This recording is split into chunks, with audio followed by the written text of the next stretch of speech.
gentlemen, we're here with Channel 23 again, where you meet the faces of Carlsbad, people you know, maybe you know them, and people you would like to meet. And after today's show, you're going to say, oh, I'm going to meet that lady.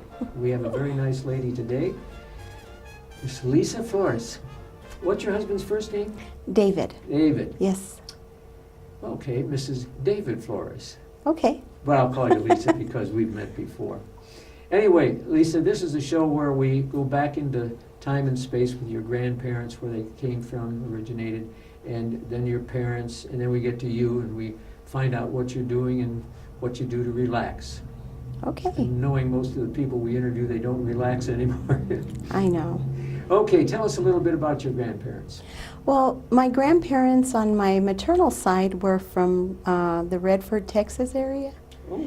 Yes, and my grandfather worked when there was an army base here. Mm-hmm. He worked out there, and they also did.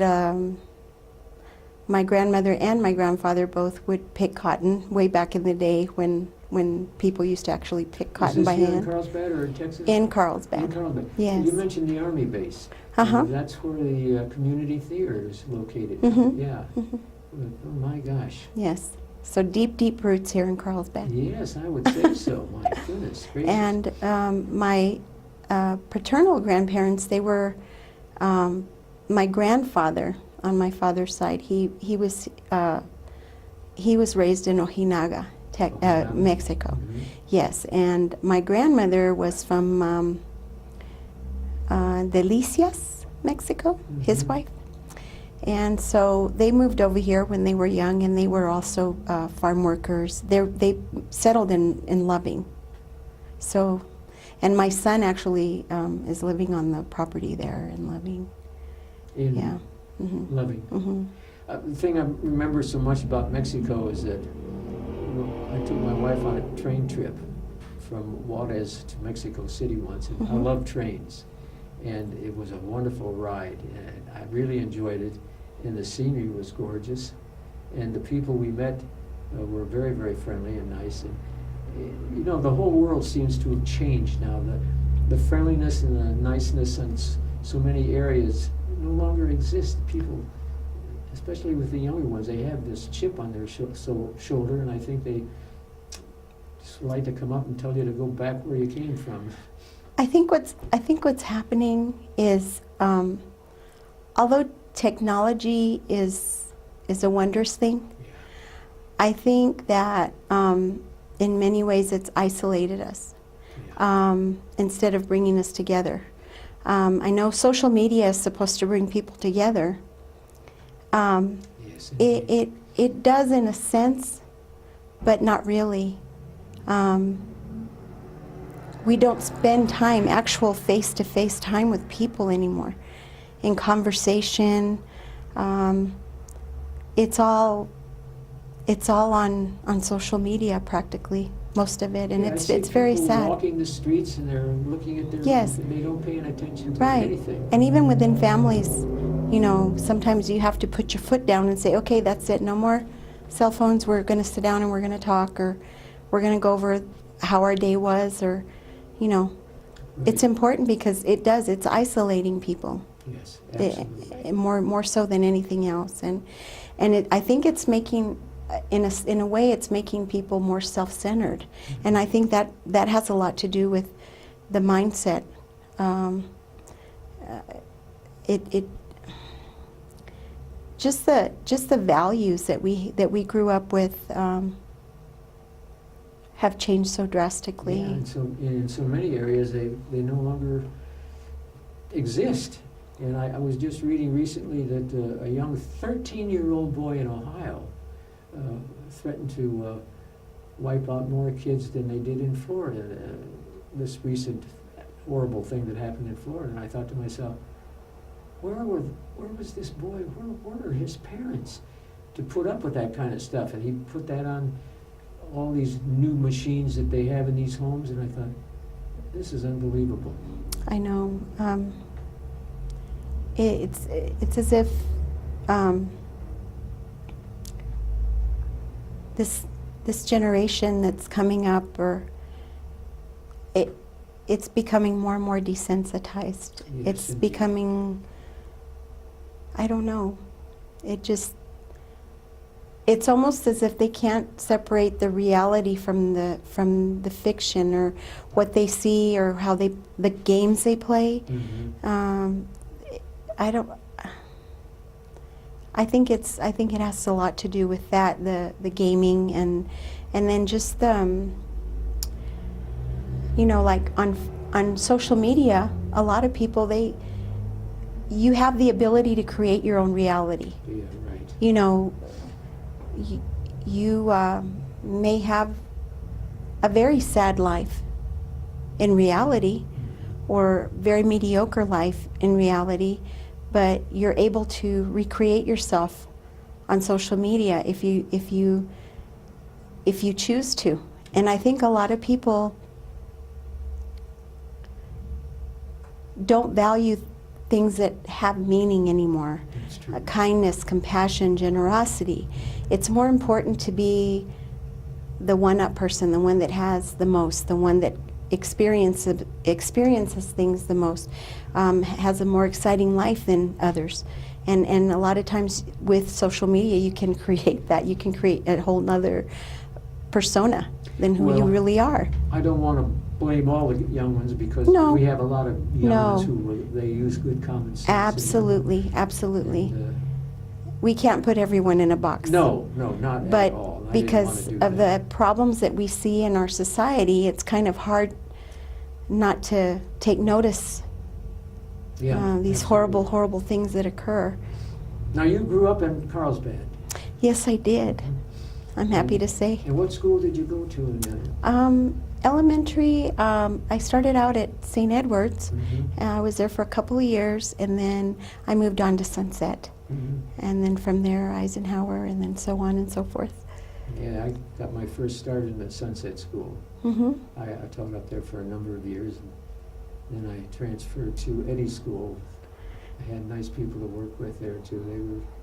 Couldn't have asked for two Well, wonderful. I remember you from my childhood. Oh dear, Yes, did I scare you too? No, absolutely not. No, you've always been such a very dear man. You've always been so kind and Thank you. considerate, and I remember you also through my uncle, my father also, Pete Anaya, my father, and Pete and I. yes, and Yeah. and my uncle Ray Anaya.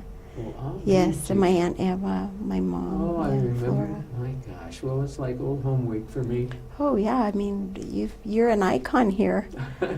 I consider you an icon. Well, thank you, dear. That's wonderful. Well, what are you doing now to keep busy?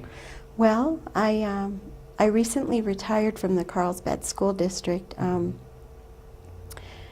As a matter of fact, about maybe a little over a week ago.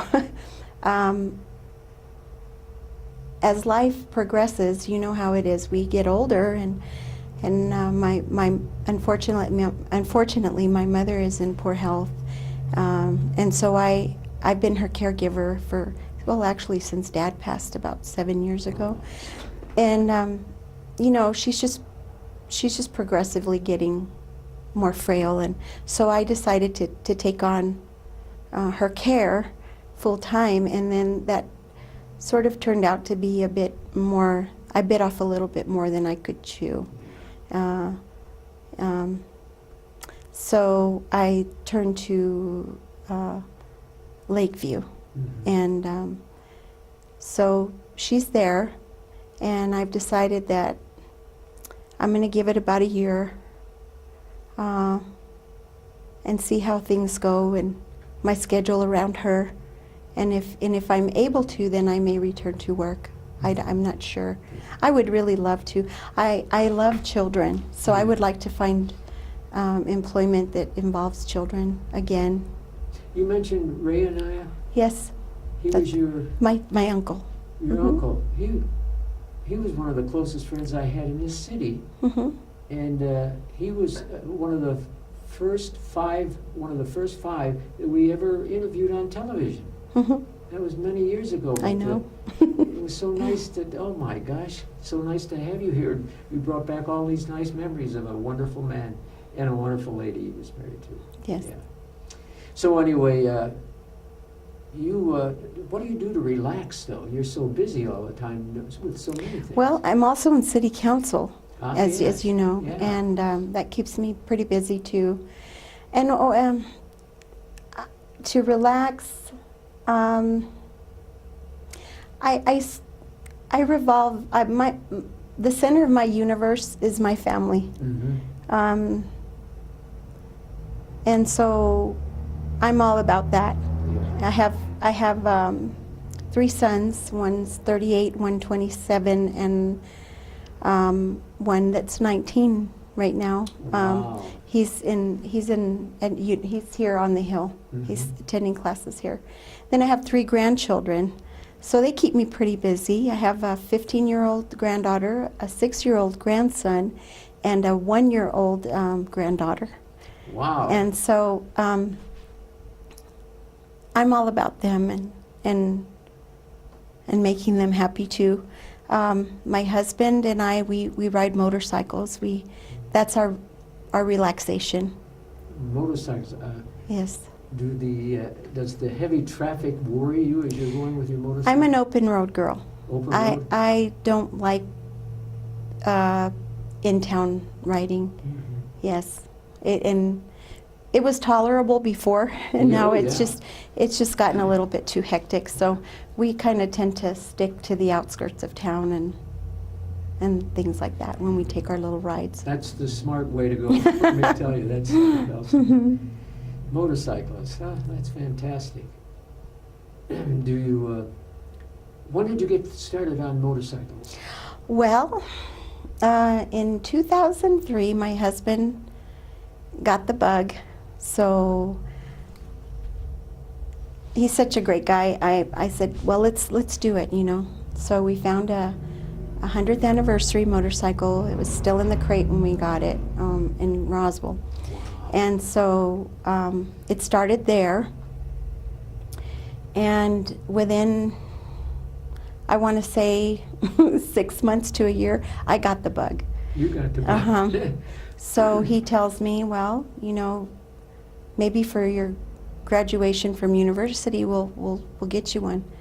So I started looking around, of course, immediately, and I found a little used 1200 Sportster, Mhm. Harley Davidson, and the price was right. Yeah. So we bought it, and I took the course in one weekend, and then I was licensed, fully licensed.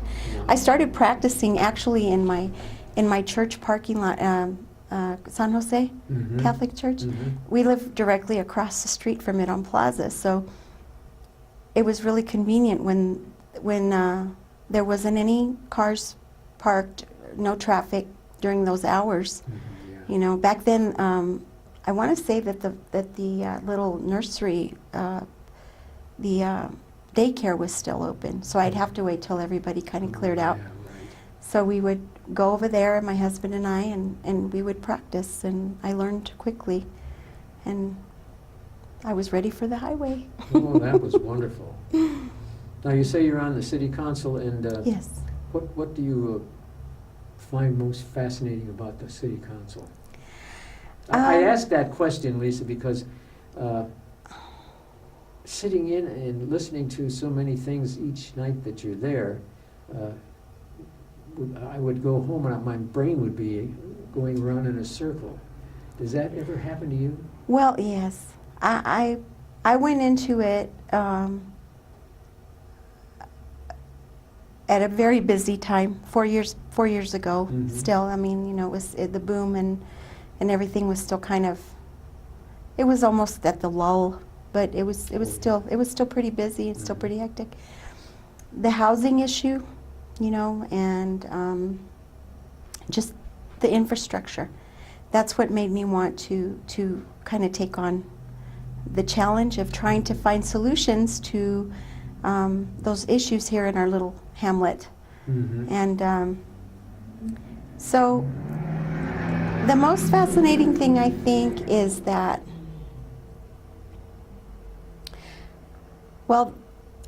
maybe I should put it this way.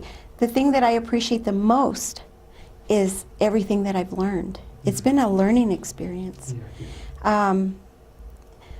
What I would really love to see is I would love to see more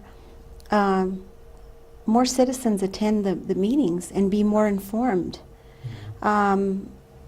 We as councilmen, we are their advocates. We are. And we are there to make decisions that affect them. But they should know that they have a voice of their own. And a lot of times it takes a large group of people to get things accomplished.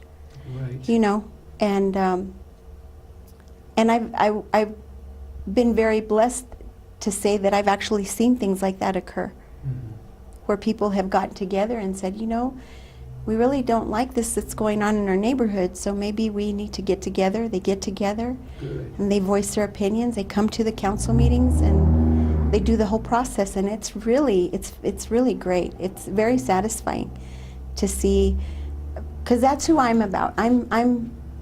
Yes, I'm about economic growth and all of those things, but the individual and the people that live here, the citizens that live here are really priority for me. That's good. That's good. And talking about growth, Carlsbad has really grown in the last couple of years. Oh, I know. Yes. I've heard It's been a estimates busy, of busy different time. population. When I came here, was many years back was 26,000 people, and I have a strange Yes. feeling that that's doubled right now. Yes, and you know what? Since you mentioned population, I really would love to kind of, you know, plug this right now. Okay, go ahead. I'm a member of the Southeastern New Mexico Economic Development Board, and we were invited to a meeting where the people from the census, the government, came, and they started, you know, plugging the census that's coming up in 2020. Right. And we are a very unique community now because of the oil boom. We have many people that are considered like transient, You're right. because they live in hotel rooms or they live in man camps and things such as that. And when the census comes around, it's very important that everyone be counted. Because if everyone is not counted, we're going to miss out on great financial federal money opportunities coming to Carlsbad. So I really want to take this opportunity to put the word out. Please answer your doors. You know, when somebody comes and knocks on your door, don't be afraid to answer it. Answer the door. We need the numbers. We need the numbers, especially now at a time where our community is growing by leaps and bounds. That's for sure. And so it benefits everyone. It's so important. So that's my plug for the United States Census in 2020. I feel sad when I see some of these men living underneath bridges. Oh, I know. And, it's so sad, and I thought, I know. what can we do to help this situation? And then, of course, there are some that don't want to work. They just want to live off the begging from people with what they can get. But Well, still, in all, they leave themselves. I think the problem with that part of our society is that the core issue hasn't been dealt with, and that is mental health. Very good. A lot of that is mental health. The majority of it is mental health. Yeah. I remember when I did live in Albuquerque for about 3 years when I was younger, in my 20s, and I remember being downtown, walking around, seeing the sights and shopping, and then the bus terminal there, seeing where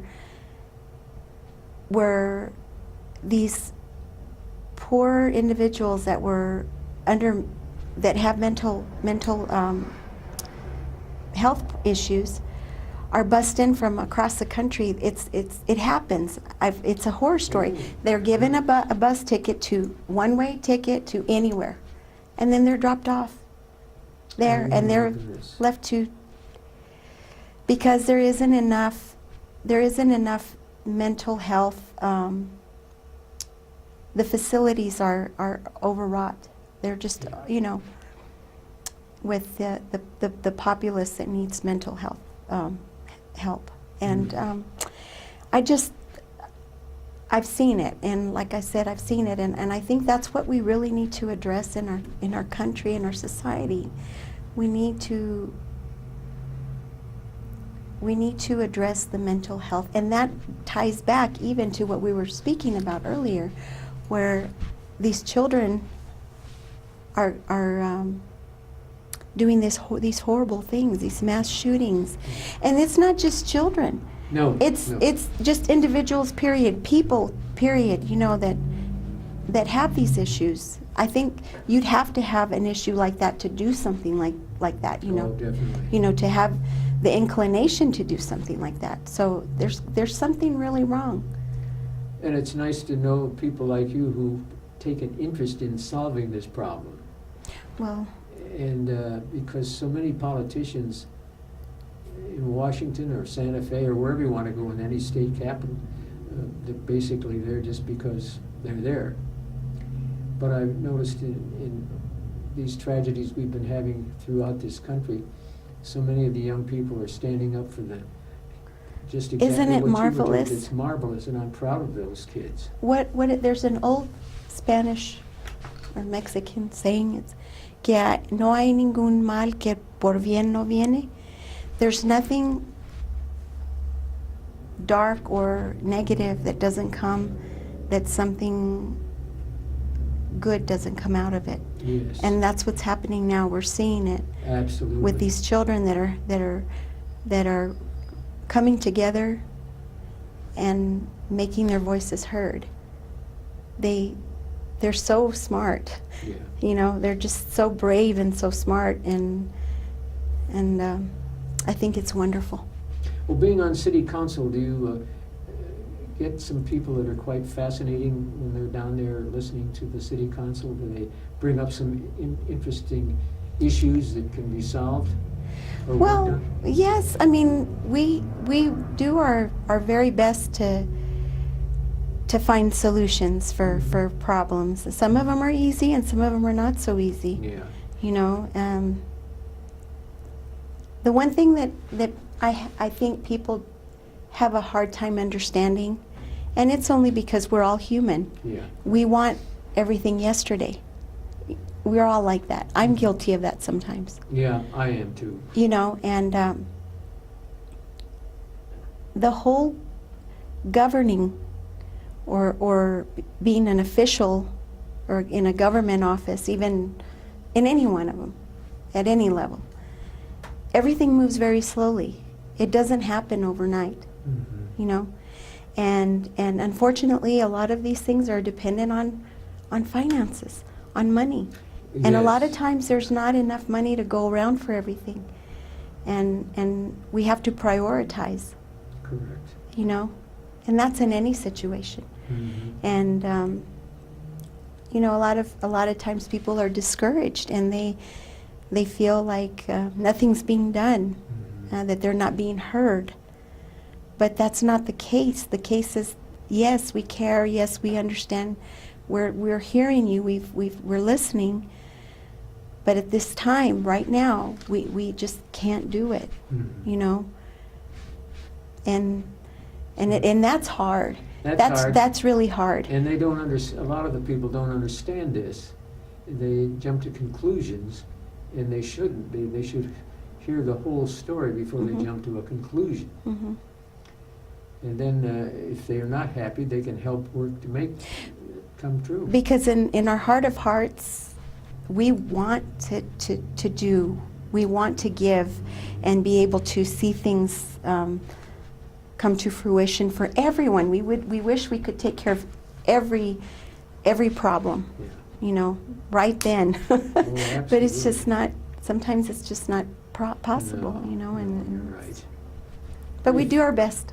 Very fascinating world we live in. Now, your 2 children. 3. 3 children. That's missed okay. one somewhat, That's okay. huh? That's okay. Do they enjoy their schoolwork and all that? Yes, my two older sons work in the oil field. Mm-hmm. And my youngest is going to university, and they Oh. they enjoy their work. That's They good. really do. I mean, this is that. Yes, you know, this oil economic boom has come with problems and things like that, but it's been a blessing to our community. Yeah. You know, people are working, people are spending money, you know, and it's a good thing. Yeah. It's a good thing. I get a kick out of you coming from a Hispanic atmosphere Yes. family. My dad came in from a German one. And do you speak both languages at home? 'Cause Oh, I don't speak both at home. I'm very ashamed to say this, that I didn't push the Spanish on my children very much. My oldest one, he does, Yeah. and my other two, they understand, Yeah. but they just don't speak it. Mhm.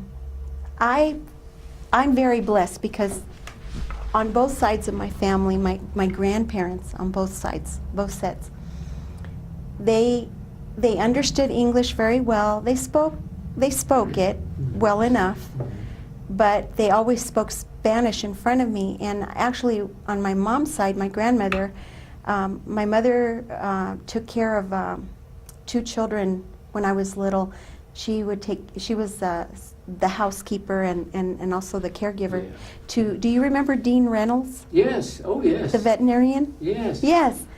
So a lot of times I would get to go with her to go play with the kids, but most of the time I would stay with my grandmother, and she was a very devout Catholic. So every morning at 5:30, 6 o'clock, we were at Mass. And I actually taught myself how to read Spanish just by following in the Missal, the Spanish Mass. Yeah, right. So I learned how to speak or read Spanish before I even learned how to read in English. Mhm. So. Well, that's the same situation with my dad and his family. Mhm. The boys, all three of them, he had two brothers. They could, they mastered the English language, but when they were over with Grandma, their mother, Uh-huh. they spoke German. Yes. And that's the way they grew up. And of course, I never could master And German our language. people Yeah. intermingled in Texas. Mhm. You know, the German immigrants that Yes. worked the fields also. Yeah, yeah. And a lot of our music has a lot of German influence in it. Oh, I Did you not ever notice that? No, I did not notice Mhm. that. Yes. Well, that's fascinating. Yes, a lot Who of our. knows, we might even be related. Well, of course. And I've always felt that I have had a tie. I know this is silly, but I've always felt like I had a tie with the Irish. Yes. I don't know what it is.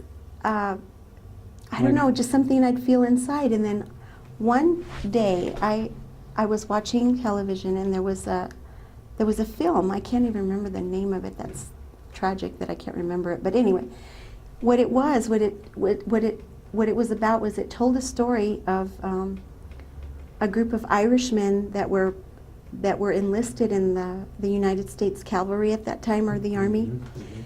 and they were promised citizenship if they fought for the American side during the war. I guess the Spanish-American War. Spanish-American War, I think, yeah. I think. Yeah. And they actually were treated very badly by the American side. They were still kind of, treated badly. So Mhm. they went AWOL, and they went over to the other side, and they fell in love with these Mexican women, Yeah. and so I think that's where that connection may be. I may have some Irish blood. Well, my grandfather on my mother's side was born in the Czech Republic, but my grandmother was born in Ireland. Wow. How about that? Yeah. Very fascinating family backgrounds we've. And that's why I kind of think that we're all basically Heinz 57. Absolutely. And we should all just learn how to get along, right? Absolutely. We should never back down. Some of us have more from this culture or this nationality than this other one, but yet we're all brothers and sisters, right? Especially under our Yes, Creator. Well, when I was in the Army, I got a leave of absence. I was stationed in Maryland Mm-hmm. in the Ordnance Department. I took the train up to Hawthorne, New Jersey, where my grandparents and my grandmother's sister and her husband lived, side by side. And when I went into my grandmother to say hello, she just gave me a dirty look. Oh. And so I said, okay. And so I went next door to her sister's house, and she gave me a big hug. And my uncle was sitting there, and he said, come and have some tea with Uncle. And I just loved those two. They were so close to us. Well, anyway, we only have about 1 minute left. Okay. And Lisa, it was so nice having you here. And don't overwork now. We don't want you to overwork. We want you to work and solve some of our problems, but you just relax once in a while. I will. Okay, good. So I'll say goodbye to all of our wonderful viewers. I keep listeners. My brain is not working That's today. okay. It's viewers. And it was so nice to have you here because they come up to me quite often on the streets of Carlsbad, and they'll say, I saw you with so-and-so on television. And I said, oh, yes? And he said, yeah, you bored me, but the one you were interviewing was... that. I doubt that, no. Well, you don't know And if they tell you that, they're just pulling your leg. Well, I've gone up to sometimes early voting, in this city. Mm-hmm. And I went up a number of years ago, and one of my friends he was taking care of the table, and he said to the lady sitting next to him, I want you to meet this man. He's really weird, but you might get to know him. And that was my friend who said this. See, they're just giving me a rough time. But anyway, I want to thank you for being our guest. Thank you so much. It's a pleasure. Same It's here, always a Lisa. pleasure to speak to you. Well, you bring back so many nice memories of that uncle. And the Great. same here. Oh, well, thank you. So on behalf of all of us here in Channel 23, ladies and gentlemen, we want to thank you for looking at our program and making those nice comments. And we hope to see you walking the streets of Carlsbad. Who knows? I might grab a hold of you someday and say, you've got to be on TV. That's what we did with Lisa, didn't we, Lisa? Yes, sir. Yes. So anyway, thank you so much. Thank We you. can say Thank you. goodbye. Bless you.